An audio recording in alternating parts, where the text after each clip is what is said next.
नाही घेतली।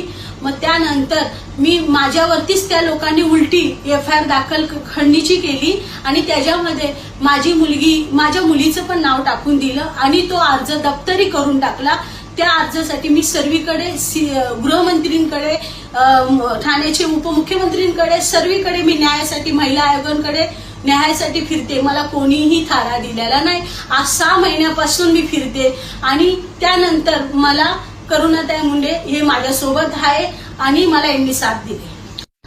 स्वराज्य शक्ती सेनाच्या माध्यमातून ही महिलाची निवेदन जे आहे माझ्याकडे आली आणि मी ठाण्याचे जे कमिशनर साहेब आहे त्यांना मी निवेदन दिलेलं आहे की लवकरच लवकर 2 ACP वरती FIR करण्यात यावी आणि ही महिलाला न्याय भेटला पाहिजे। आणि जरी 8 दिवसामध्ये FIR नाही झाली तर मी स्वतः ही महिलाला घेऊन तिकडे कमिशनर ऑफिसच्या समोर अनशनवरती बसणार आहे।